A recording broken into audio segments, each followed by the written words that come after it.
Welcome to the official NXT review and results video. Don't forget to hit that subscribe button down below and also ring those bells for all notifications.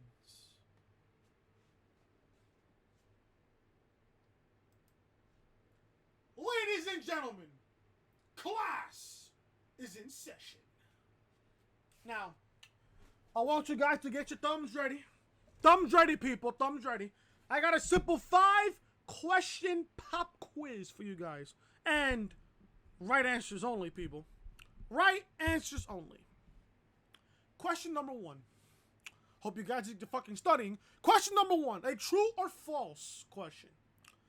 Does NXT ever insult your intelligence? Question number 2. What did NXT do tonight that got you excited for next week's show?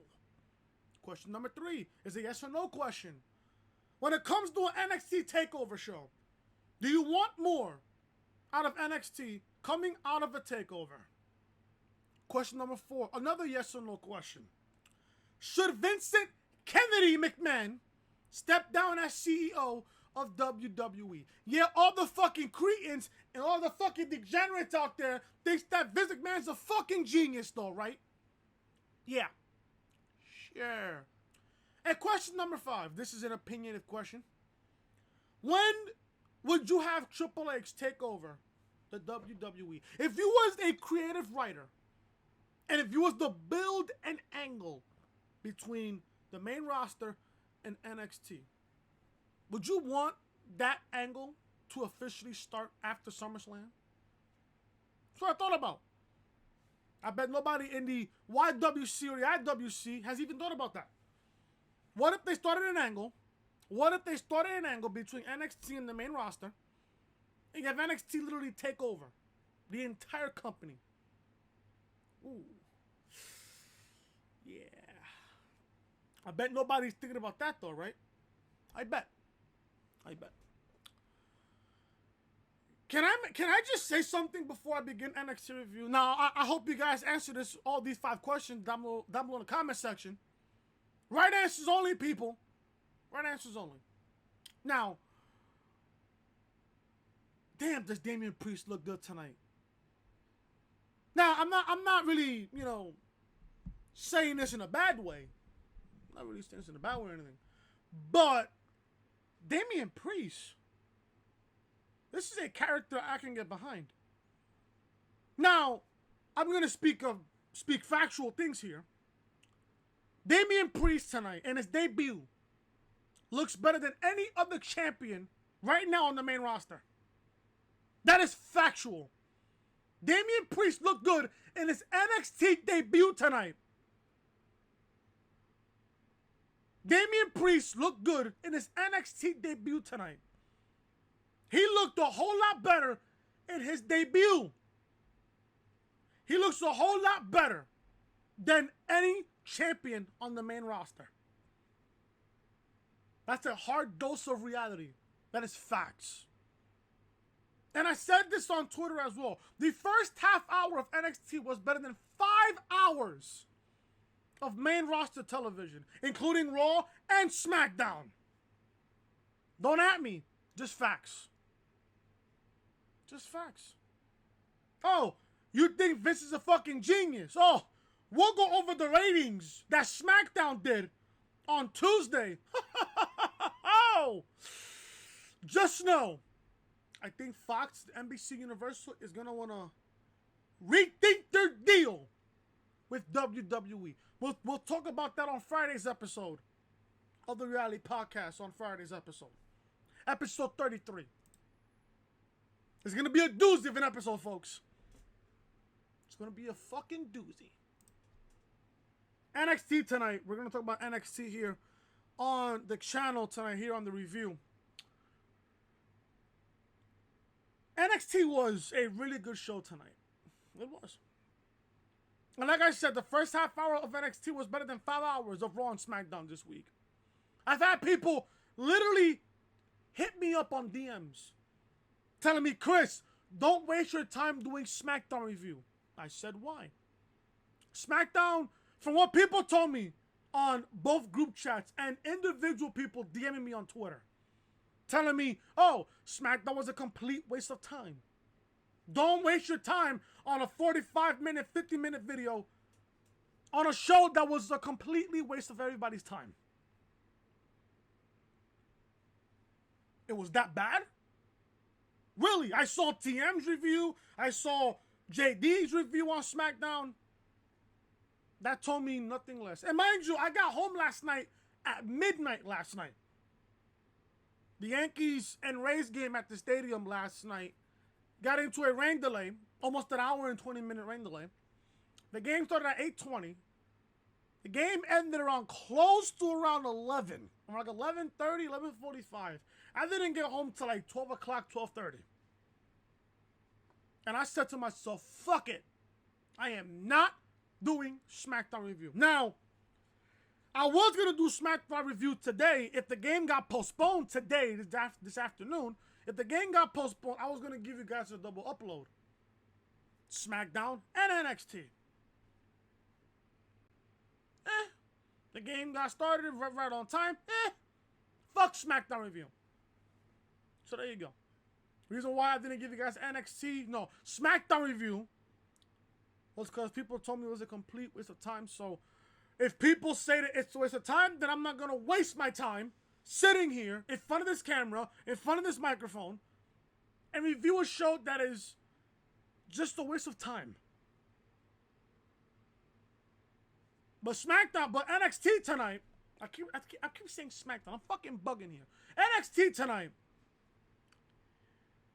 What does NXT do right? I gotta ask that question. What does NXT do just right that the main roster's not doing? And I've heard things from TM and JD and everybody else. Why don't the main roster just copy what NXT's doing? It's not so difficult at all. It's not so difficult. It's like NXT is the smart kid and the main roster is like the fucking dumb bully that's getting nothing but D's and F's. Just take a peek of his paper, copy his answers, and boom. That's it. What is so hard that the main roster's not doing, that NXT is doing on a weekly basis? And not only that, NXT catches our attention every single week. For example, if you guys saw NXT tonight, we got 3 announcements. We got a NXT Breakout Tournament, which I'm excited for, by the way. I love me a fucking tournament. Then, we're getting the Street Profits going up against the fucking Forgotten Sons next week. And then we get the cherry on top of this NXT cake. We got Shayna Baszler defending the NXT Women's Championship against Io Shirai inside of a steel cage.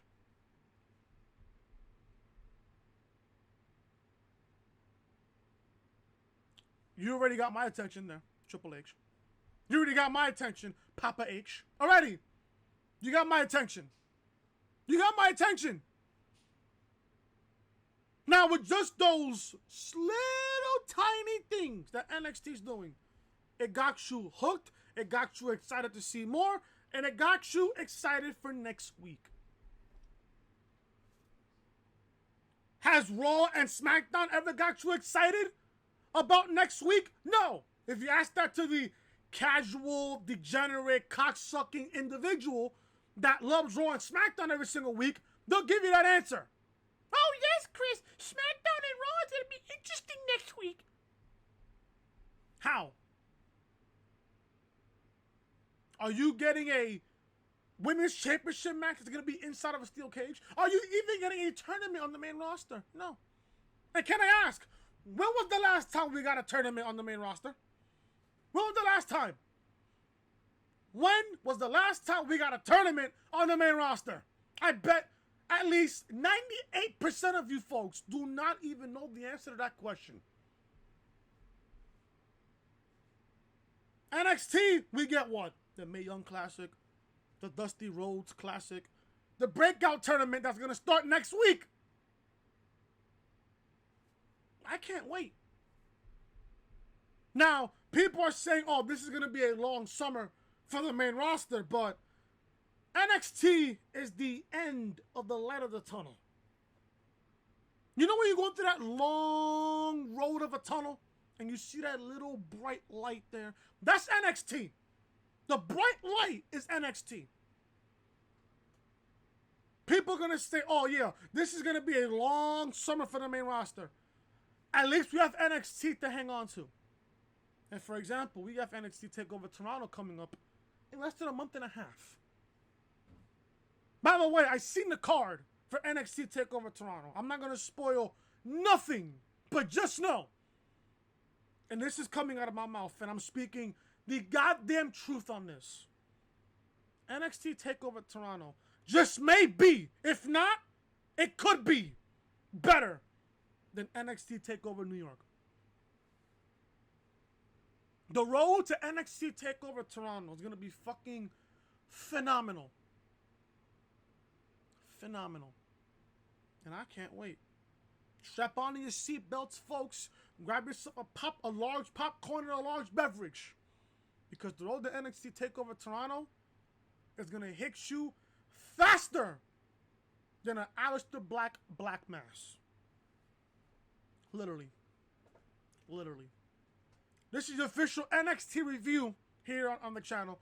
If you guys don't know who I am your boy Chris. Thank you guys so much for tuning back into the channel on this Wednesday, June 19th, 2019. I just want to wish my cousin Ashley a happy birthday. If you're watching, cuz, happy birthday and I love you. She's turning 27 today. I'm turning 27 in a couple of months. Jesus Christ. Getting fucking old, folks. Anyways, if you guys enjoyed NXT tonight, hit that thumbs up. Leave a comment down below what you guys thought of NXT. And leave a comment down below what are your answers to the pop quiz that I gave you guys. So, leave a comment down below what you guys thought of NXT tonight. And if you guys are new to the channel, you guys are sports fans or wrestling fans just like I am, be sure to show your support by hitting that subscribe button down below. Ring those balls, guys, for all notifications. Check out Raw Review this past Monday. Did you guys know that there's a pay-per-view on Sunday called Stomping Grounds? Are you people even excited for Stomping Grounds? We will do a preview and predictions video on Stomping Grounds on Friday's episode of the Reality Podcast, episode number 33. Trust me, it is fucking rematch galore. Rematch galore. That's all I'm saying. Link to our review will be in the annotation that you see on the upper right-hand corner of your screen. Also, check out episodes 32 and 31 of the Reality Podcast. Link to both of these videos will be in the annotation that you see also with Raw Review on the upper right-hand corner of your screen. This is the official home of the Reality Podcast, so make sure you are connected with your boy Chris on social media. Twitter, @ChrisFromLoring, and Snapchat, Chris Most Hated. And like I said, if you guys are enjoying the content, be sure to hit that subscribe button down below. Ring those bells, guys, for all notifications for daily wrestling content here on the channel. Now, let's review NXT from Full Sail University. NXT kicked off, man, with the Undisputed Era. NXT champion Adam Cole is out with Bobby Fish, Roderick Strong, and Kyle O'Reilly himself. An Adam Cole chant is followed by a few boos, and the champ says, I told you so. His new belt is just the start of Undisputed Era's being draped in gold.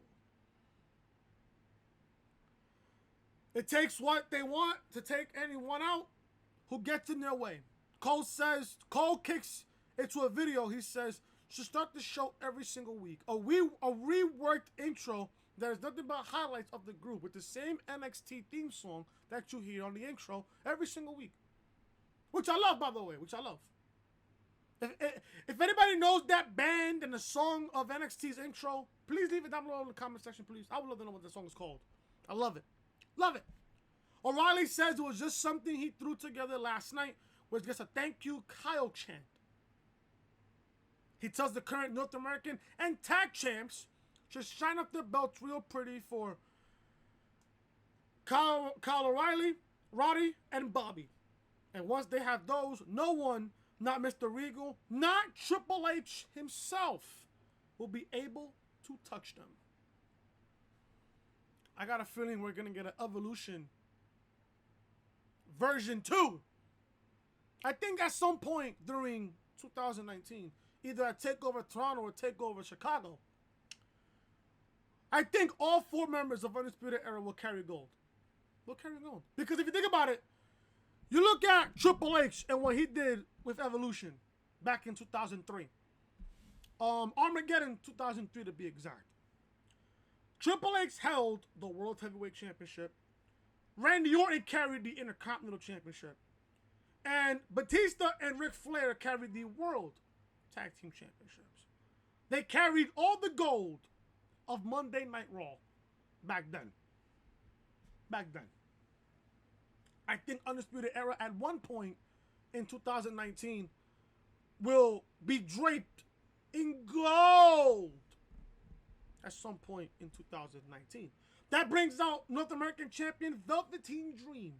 He says he liked the Tux Cole. The NXT experience is due to one factor. Dream over. Adam looks good with gold. Yes, he does. But he looks better. And the NXT title will look amazing paired with this belt. Strong says when it comes to Velveteen holding the NXT title, it's Dream over. He doesn't think Dream deserves the NXT North American title. Then all of a sudden, out comes Matt Riddle, bro. He says he beat Roddy and he beat Cole. The NXT champ says Riddle is talking about something he knows nothing about, but Matt interrupts him and says he knows he's good looking and a stallion. Cole shuts that down, saying Riddle is jealous everyone in the era has held gold. And he's come up short in all his opportunities. Ooh. Shot. Cole says bros should stick to writing reviews of wrestlers from the Attitude Era, which gets a Goldberg chant. I fucking LOL'd. When the fans started chanting Goldberg, I started fucking laughing. There. It was funny. It was really funny. Really funny. That brings out Tyler Breeze. He was in the back talking to Mr. Regal. So he missed the arguments about who's better looking. It's him, by the way. But he tried to hear he's tired of hearing Cole and company take credit for the success of a brand he created. The GM took his suggestion. However, and tonight's main event will be Riddle, Dream, and Breeze going up against 3 members of the Undisputed Era. Which obviously was going to be Adam Cole, Kyle O'Reilly, and Roderick Strong. Because Bobby Fish is obviously hurt. So obviously there you go. So we got a 6-man tag to main event NXT. Great segment there. Fantastic segment. Loved it. Absolutely loved it. And then that was when I tweeted it on Twitter that the first half hour of NXT was better than 5 hours of main roster television. Just true. Absolutely true. The announcers hyped that up and remind us about next week's steel cage match between Shayna Baszler and Io Shirai for the NXT Women's Championship. The rivalry gets a video package. Then from there we got Damien Priest going up against Raul Mendoza. This match was even not bad, low key. This match lasted what, 7-8 minutes? Around 7-8 minutes. It wasn't that bad of a debut, but let me say this now about Damien Priest's entrance. Fantastic. I think Damien Priest, with that entrance alone, looks fantastic. I can get behind a character like Damien Priest. Now, is it his time to hold any type of championship in NXT? No. Just give it some time, get his feet wet real quick, and then from there, we'll probably decide by 2020, early 2020 to mid 2020, we'll see if he's ready for NXT Gold. As of right now, I am clearly behind Damien Priest. He goes one-on-one with Raul Mendoza. This match was good for what it was. This was a presentation for Damien Priest's character, the presentation of his gimmick. I love it. I fucking love it. And like I said, they did a masterful job with his entrance. Love it. Fucking love it, man. I swear. As you guys know, Damien Priest is formerly known as Punishment Martinez. And he got a cool entrance where he's spotlighted at different spots on the stage. Then shoots an arrow to light up his name in flames on the Tron. fucking love it. The detail of his fucking entrance and shit. The spotlight hitting him. Different parts of the stage hitting his fucking shit with fucking spotlight. I fucking love it. I love it. I love it. This match was good for what it was, but the thing is about this matchup.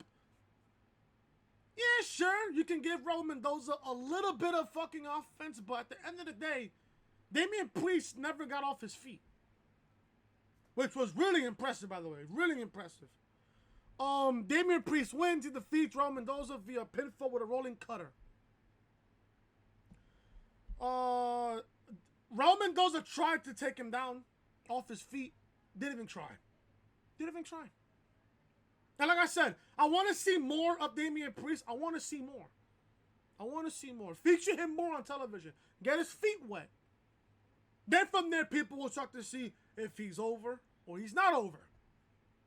Obviously. The smaller man uses his agility to stay out of reach, ending a fury with the enziguri. When that still doesn't take Priest off his feet, he walks the top rope for a drop kick that sends Damien out of the ring. Impressive move by Mendoza there.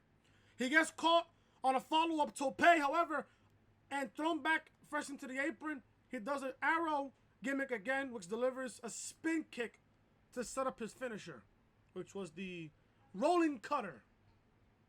Obviously, it's only a matter of time before we actually get a real name of his fucking finisher, but for now, it's called the rolling cutter. Damien Priest wins over Raul Mendoza. Like I said, it's his debut. He looked good. His entrance was fucking fantastic. He looked good in the ring. I want to see more of Damien Priest. I want to see more. Damien Priest gets a victory over Raul Mendoza. Now, we got to William Regal. From his office, William Regal announces that due to an unprecedented amount of talent on the PC, of the Performance Center, he's holding a single elimination tournament with the winner getting a shot at the title of his choosing. I'm assuming if he did it for the men, he's going to do it also for the women as well. He introduces the 8 competitors showing the bracket and says the breakout tournament starts next week. Now, if I can find the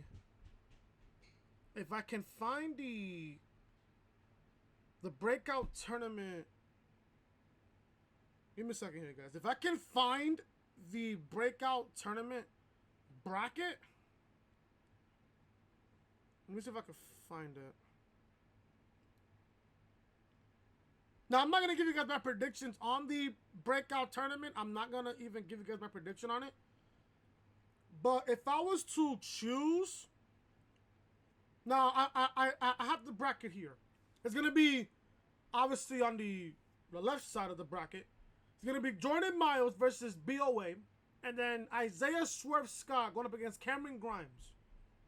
Then on the right side of the bracket is Bronson Reed going up against Dexter Looms. And Angel Garza versus Joaquin Wilde. Now, I know that Trevor Lee is in this tournament. And I believe Shane Strickland, is in this tournament as well. Should be a good tournament. I'm not gonna give you guys my prediction yet. I mean, I want to see the first round of it first. I want to see the first round of the tournament and see how that goes. But I you know for a fact these tournaments are gonna be really, really good. Especially how NXT's been doing tournaments lately. Their tournaments, you know, the Dusty Rhodes Classic, the Mae Young Classic. Fantastic stuff. I love me a single tournament. You see, NXT's doing the simplest things that the main roster right now can't do. Just give me a King of the Ring tournament. The King of the Ring is the perfect bridge between WrestleMania and SummerSlam. It's the perfect bridge. You get a King of the Ring tournament, you get 4 guys from Raw and 4 guys from SmackDown. The winner, if a SmackDown superstar wins the tournament, he goes on to become the #1 contender for the World Wrestling, for the WWE Championship for SmackDown. And if the Raw superstar wins, he becomes the #1 contender for the Universal Championship. The King of the Ring tournament books itself, people. The King of the Ring tournament books itself. It books itself, people. Come on, people, seriously. Listen, if NXT brings back a King in the Ring, I swear to God, I swear on everything that I fucking love. If NXT in 2020, they bring back the King of the Ring. Listen, if they can bring back a pay-per-view or a matchup like War Games, they can bring back King of the Ring. And if I'm Triple H, who's a former King of the Ring winner, by the way, 1997 to be exact, if I'm Triple H, you have all this talent in NXT, in the Performance Center, up in the brand on fucking NXT.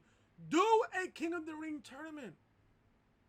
You can do a King of the Ring tournament for the men and the Queen of the Ring for the women. Oh, the winner of the Queen of the Ring tournament gets a future NXT Women's Championship match whenever they want. Same thing for the guys, the freaking NXT. NXT, if you win the freaking King of the Ring, you can go after the NXT Championship anytime you want. It's the perfect fucking bridge. King of the Ring is the perfect bridge between WrestleMania and SummerSlam. If Vince is not going to do it, you might as well have Triple H do it. Mia Yim gets a video package detailing her upbringing and indie background. She's the XBIC because she's here to fight the people who need fighting and protect the people who need protecting. She's coming for Shayna, and she's the hell and the high water. Listen, I love Mia Yim, but I want to see, for some reason, something about Mia Yim is not catching me. Yeah, she's beautiful. Yeah, she's great in the ring. But there's something about her gimmick that's not catching on to me. I don't know what it is. If you guys feel the same way, let me know what it is. But if you guys love Mia Yim, I'm not going to judge you guys on it. There's just something about Mia Yim that is not clicking with me.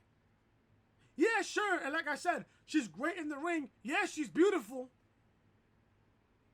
But there's just something about it that's not clicking onto me. And I hope NXT fixes that. I hope NXT really fixes that. We get a matchup between Taynara Conti going up against... I can't pronounce this chick's name again. Xia Li. I think it's Xia Li, I think. If I got it right, I think. I'm not too sure. But I apologize if I got it wrong. I wasn't really paying attention to this matchup. I don't know why. But I caught the last, 3 minutes of this matchup, and the match was really, really good. The last 3 minutes of this match was really, really good. I didn't really catch on the rest of the matchup, but the last 3 minutes, it was good. Lee wins over Conti. I guess she's going to get moved to the proverbial ladder of the NXT Women's Division. Lee wins here. She pins Conti after a spinning back kick. There you go. I don't have it in my notes there, so there you go. I just got it right there. D'Angelo Dawkins welcomes us to the first championship edition of Street Talk. Montez Ford is surprised to hear that next week they'll be taking on the Forgotten Sons on NXT next week. Even though he knows the grind doesn't stop, he still accidentally knocks his crown off. Dawkins is shocked, and then we see footage of the Street Profits' own mini championship parade. Toronto got their the Raptors got their parade, I believe, a couple of days ago. I believe it was on Monday, if I'm not mistaken. Monday they got their own parade on Monday in Toronto. Congrats to the Raptors on becoming NBA champions, by the way. Next week, we'll also see Daquan DJ Z Wildy going up against Angel Garza Jr. in a breakout tournament first round matchup next week. I can't wait for this tournament next week, man. I just cannot wait. Leave a comment down below who you guys think is gonna win the breakout tournament. I got either. Well, I'm gonna make an early prediction. I got either Trevor Lee or Shane Strickland winning the entire tournament. I got either one of those two winning, because obviously those two are household names in the Indies. So obviously you gotta push those guys. Finally, guys, we get to the main event. Undisputed Era, Adam Cole, Roderick Strong, and Bobby Fish. Really? Bobby Fish competed in this matchup? I didn't even catch that. Going up against Matt Riddle, Tyler Breeze, and the Velveteen Dream. This was a great main event, though. Great main event. Great main event here. Great main event. NXT champ knocks Dream off the apron, but Riddle capitalizes on the focus being off him to land a series of palm strikes. Breeze is in hot just as Fish gets the tag of the heels. Prince Pretty wipes out Bobby and Roddy, then knocks Cole off the apron as things break down. Beauty shot on Fish could end it, but Strong pulls his partner out of the ring. Tyler goes for the dive onto them, but Dream with the blind tag. The takeover opponents argue. Cole super kicks Riddle to the floor, then turns into a pair of kicks to the face from Dream and Breeze. That leaves them open to Roddy, although, and a high knee takes out Tyler and leaves the North American champion open for Strong's finisher. Roderick Strong pinned the Velveteen Dream. The losing team jaws at one another while the Era poses on the ramp as NXT goes off the air. This match was great. Great main event here. Now, attention to detail here. Attention to detail here. Roderick Strong pinned Velveteen Dream. Now, I'm going to assume here, by logic, that Roderick Strong is going to get a NXT North American Championship match against the Velveteen Dream at TakeOver Toronto. I'm assuming that because the simple fact that Roderick Strong pinned the North American champion warrants him a title shot. Oh, he beat him in a 6-man tag. He gets a fucking title shot. It's logic. Straight logic. Now, I don't know who Adam Cole's gonna face at TakeOver. You can't book. All I'm saying is now, you can't book Cole and Gargano 3. Now I'm gonna sit here and predict. That it's not gonna happen between Cole and Gargano 3 at TakeOver Toronto. You don't want to have Adam Cole as a transitional champion. You just can't. You're having Adam Cole said you're gonna have Undisputed Era hold all the gold in NXT. He can't lose at TakeOver Toronto. He can't lose, right? He can't lose at TakeOver Toronto. He can't lose. So it's either gonna be Cole versus Gargano 3, which I don't see clearly happen. But then again, you gotta come and think about it. Matt Riddle did pin Adam Cole. I think at NXT TV, he did beat Adam Cole. That was before Cole won the NXT Championship. But you guys get my point. You guys catch my drift. It's either they do Cole versus Gargano 3 at TakeOver, or you do Cole versus Riddle at TakeOver, or you simply just do a triple threat match for the NXT Championship. That's what I'm booking for TakeOver. Now, I'm not going to spoil anything because I did tell you guys that I did see the card for TakeOver. I'm not going to spoil anything. But that's just how I would book things. That's how I would book things. And that is it for NXT. The show goes off the air after Undisputed Era wins, and they pose as the show goes off the air. NXT was a better show tonight. 1 hour. Actually, as a matter of fact, a half hour. It took NXT a half hour to book a better show than both Raw and SmackDown put together. It's facts, people. Nothing but facts. Nothing but facts. And I'm getting out of here because I am tired and I'm exhausted. Thank you guys so much for watching. If you guys enjoyed NXT review, hit that thumbs up, leave a comment down below what you guys thought of NXT. And like I said, if you guys are new to the channel, hit that subscribe button down below, ring those bells, guys, for all notifications for daily wrestling content on the channel. Raw review live on the channel right now. Also, episode 31 and episode number 32 live on the channel as we speak. This is the official home of the Reality Podcast, so make sure you are connected with me on social media. Twitter, Chris from Loring, and Snapchat, Chris Most Hated. And like I said, if you guys are enjoying the content, hit that subscribe button down below. Ring those bells, guys, for all notifications. I will see you guys tomorrow for Throwback Thursday.